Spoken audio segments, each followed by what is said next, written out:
Hello बच्चों, कैसे हैं? मस्त बिल्कुल। आप देख रहे हैं chemistry classes by AD sir. आप लोगों को कोऑर्डिनेशन कंपाउंड के बारे में बताया जा रहा था। कल इसके पहले आपको एक वीडियो दिया गया था कि परिवार में औरतों की ही क्यों चलती है, उसे जरूर देखिए। ठीक, अगला आज उसी पर है संयोजी बंध सिद्धांत के बारे में। कोऑर्डिनेशन कंपाउंड में संयोजी बंध सिद्धांत क्या है?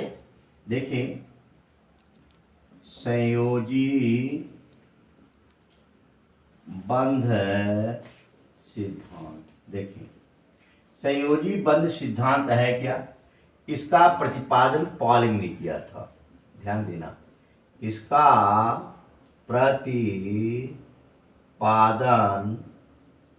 पॉलिंग नामक वैज्ञानिक ने किया था। पॉलिंग ने किया था। देखें, जो निम्न है, जो क्या है, निम्न है। ठीक है, देखो ये क्या क्या है, इसके बारे में ध्यान देंगे। फर्स्ट आप देखेंगे और एक काम करेंगे, इसका नोट आप लोग क्या करते हैं, बनाते चले जाइएगा। ठीक है ना। पहला क्या है, प्रत्येक धातु आयन जो होती हैं, प्रत्येक धातु आयन संकुल बनाते समय प्रत्येक धातु आयन संकुल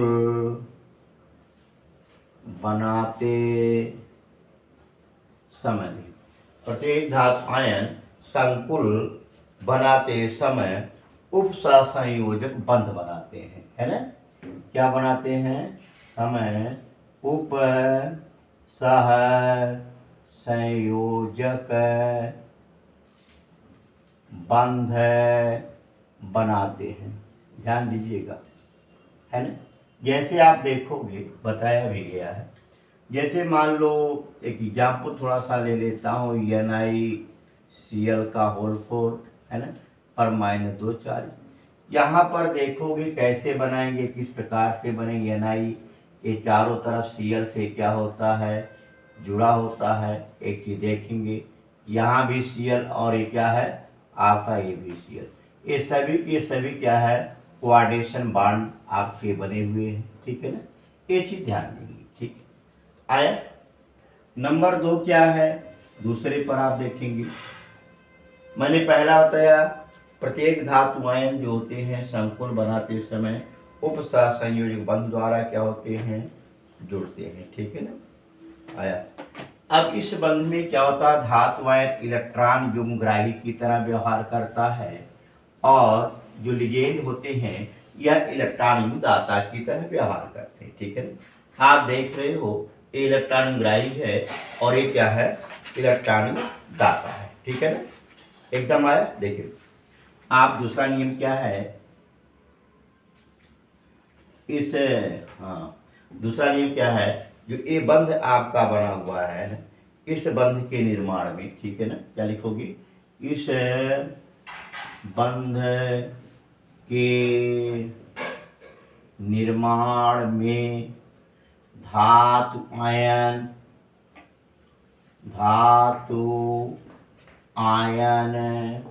इलेक्ट्रॉन युग्म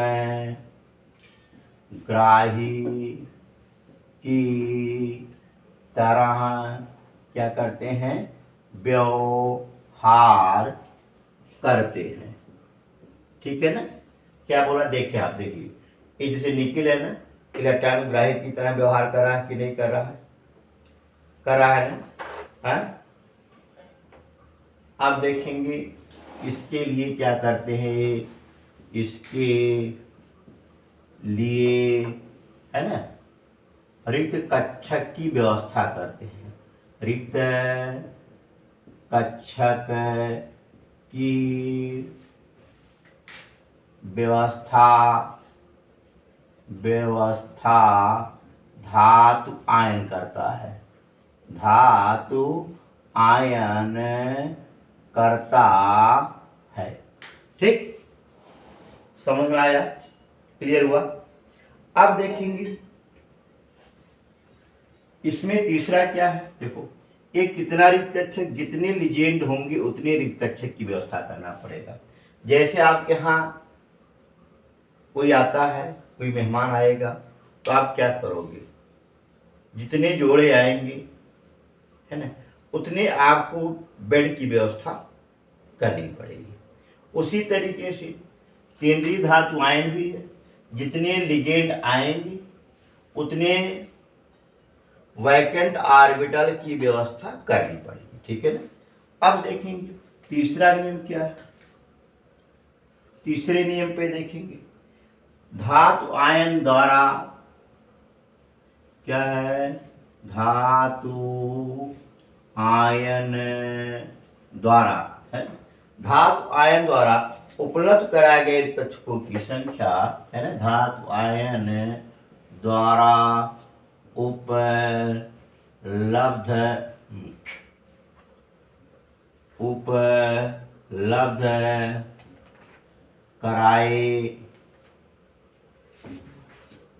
कराए गए कक्षकों की संख्या क्या होती है, लिगेंड की संख्या के बराबर होती है।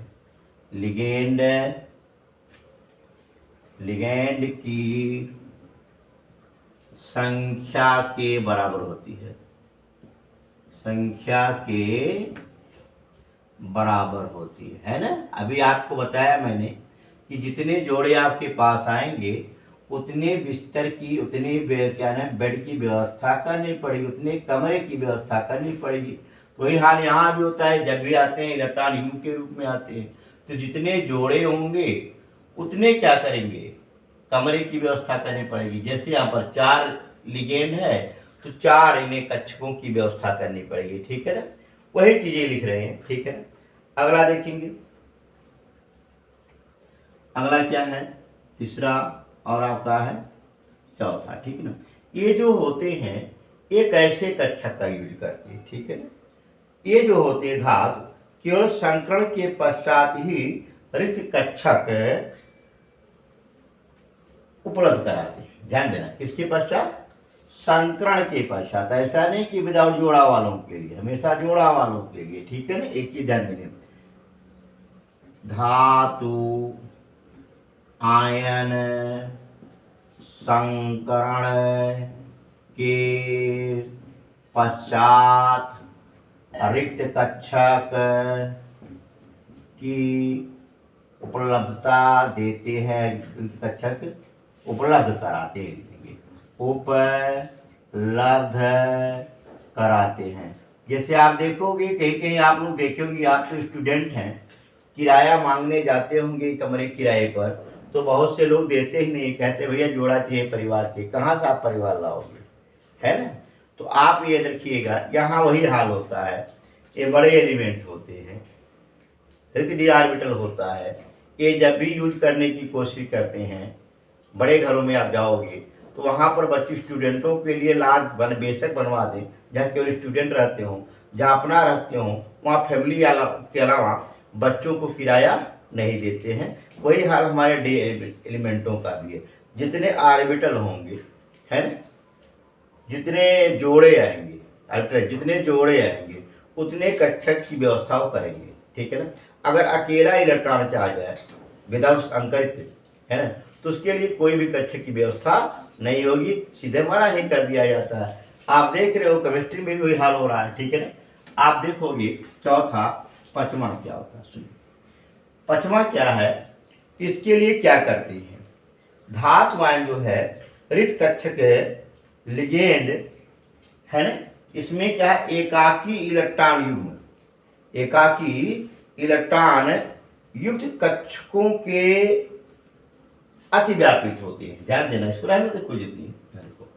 अगला क्या है, चौथे नंबर में, पांचवें नंबर में ये जो यूज करते हैं कक्षक, ये आपका क्या करते हैं, संकरण में केंद्रीय धातु आयन जो होता है, सुन लेना क्या है, आप देखो क्या है, संकरण में केंद्रीय धातु आयन N-1 डी कक्षक, ठीक है ना। अथवा अथवा ND कक्षक ND N-1D रिक्त कक्षक लिखेंगे, N-1D रिक्त कक्षक, ठीक है ना, की उपलब्धता कराते हैं, उपलब्धता कराते हैं। कब कराते हैं उपलब्धता, इसके लिए भी ध्यान देना भाई, है ना। कराते हैं जब आंतरिक कक्षक लिजेंड, क्या हो, जब, कब कराते हैं, जब आंतरिक कक्षक लिजेंड हो, आंतरिक कक्षक लिगेंड हो, है ना। आंतरिक कक्षक लिगेंड की उपस्थिति में, या इसे हम लोग क्या कहते हैं, उच्च स्पिन कह देते हैं, ठीक है ना। आंतरिक कक्षक लिगेंड के उपस्थिति में क्या है, उपस्थिति में N-1D कक्षक का प्रयोग करते हैं।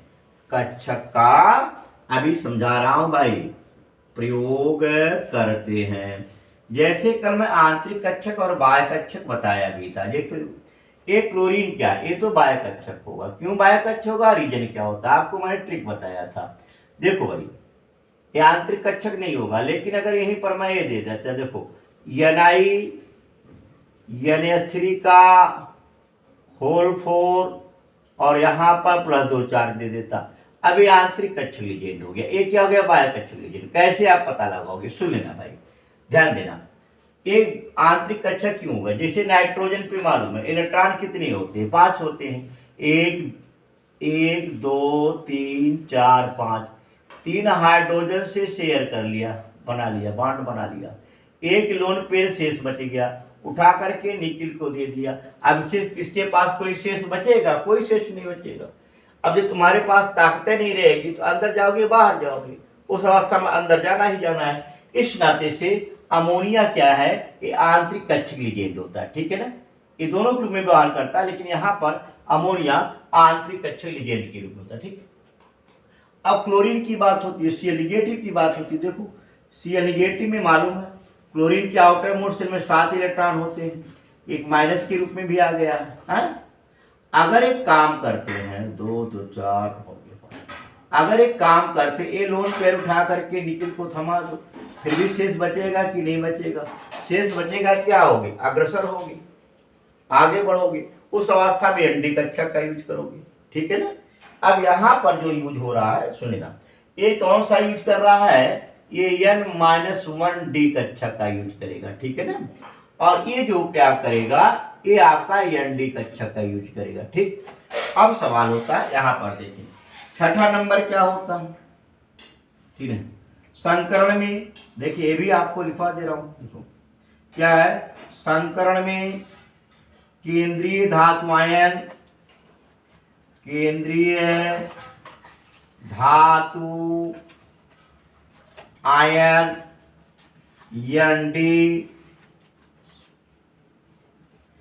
ND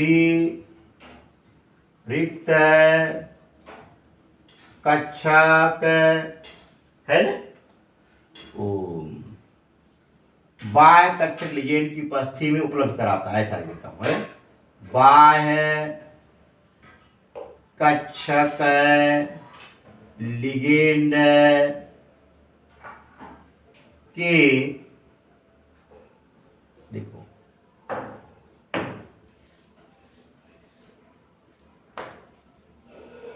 लिगेंड के उपस्थिति में उपलब्ध कराता है, उपलब्ध कराता है।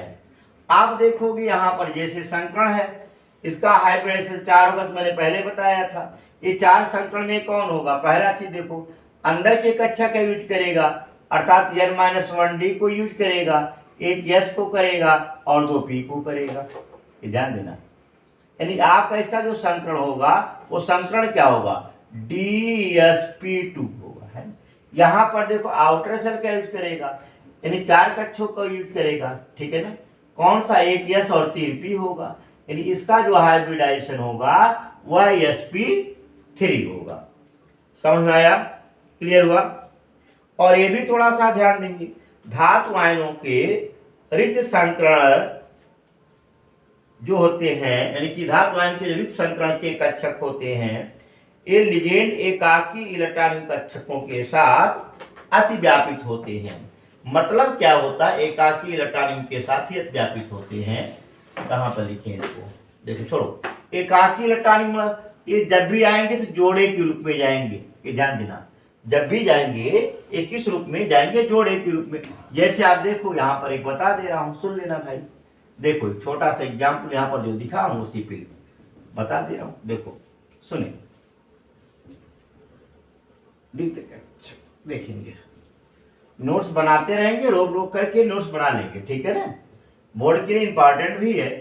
जैसे देखो NiCl NiNH3 का 4, यही बता रहा हूँ, इसका देखिएगा, NiNH3 का होल 4 है, ये है प्लस 2 आवेश, Ni का ऑक्सीकरण संख्या प्लस 2 हो गया, आउटर मोड सेल का इलेक्ट्रॉनिक विन्यास जब करोगे 3d8 हो गया, 4s पे कुछ नहीं रहेगा और 4p तो रहेगा।